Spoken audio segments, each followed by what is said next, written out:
Hello guys, and welcome back to another video. Now, as you may or may not know, March 10th has been officially recognized by Nintendo and its fans as Mario Day ever since its first celebration in 2016.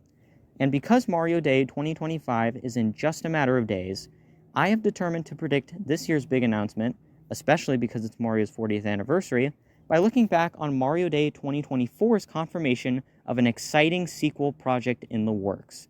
Of course, I'm talking about the highly anticipated follow-up to Nintendo and Illumination's The Super Mario Bros. Movie, released in the US on April 5th, 2023. Side note, if you guys want to check out the Super Mario Bros. Movie for free, with ads of course, I will have an official playlist for that exact thing on March 10th only, for those who want to celebrate Mario Day in style. So don't forget to subscribe and hit the bell to get notified when that releases. Alright, no more dilly-dallying, let's get back to the video. Now, it should be no surprise that a Mario movie sequel is coming, seeing how Illumination has found a Wario's goldmine of an IP to adapt, with the first movie grossing over $1 billion globally, and the Super Mario brand, which shows no sign of slowing down, also having an upcoming direct on the Switch 2 console, which I will be live streaming my reaction to on April 2nd.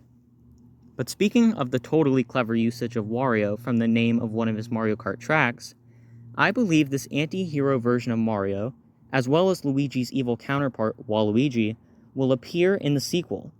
Also, I think it would be both appropriate and awesome if they include Princess Daisy as well, seeing how her tomboyish personality would be interesting to explore, especially how it would affect the growth of Luigi, who played the role of damsel in distress in the first movie, and is often associated with being Daisy's shy, timid love interest. Opposites really do attract, and is exactly the reason why this character dynamic would be so fun to see on the big screen.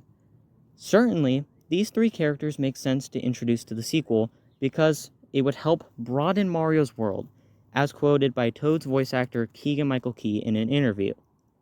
However, I think the main reason these characters would make sense to include together is because these characters found their starts in games that provide very interesting lore locations to explore, as Keegan-Michael Key yet again confirmed in relation to where the sequel story takes place. You know what I'm thinking? Sarasaland, the kingdom over which Princess Daisy ruled in the 1989 game Super Mario Land. This franchise also introduced the infamous Wario in the sequel in 1992, and these characters were brought back together in the first Mario Tennis game, which also introduced Waluigi for the first time as a partner for Wario. Now that you see the connectivity between these characters, let's talk about last year's Mario Day video. In this brief announcement, it was confirmed that the second Mario movie will be yet again directed by Aaron Horvath and Michael Jelenic, the guys who co-developed both the Teen Titans shows and movies.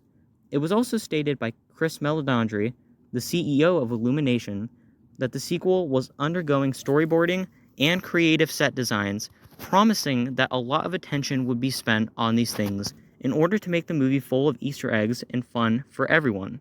Not to mention that animation was already starting soon, which means the movie should be on pace for its first trailer in early October.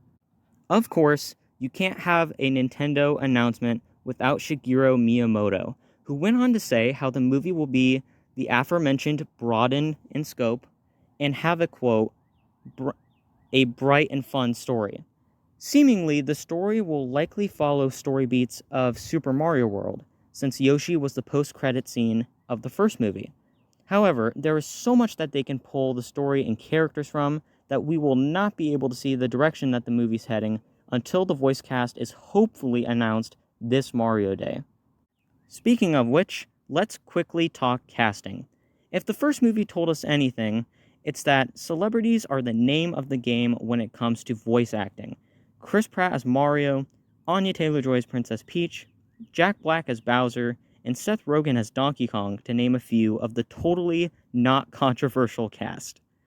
And to be honest, I'm definitely expecting the same thing for the sequel.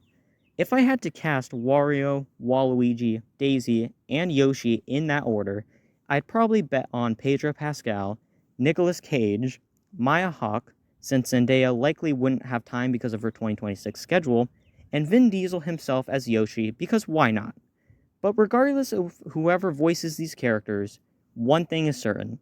I can't wait to laugh at it all when it's announced. Hopefully on Mario Day. Remember to like and subscribe, and I'll see you guys in the next video. Bye!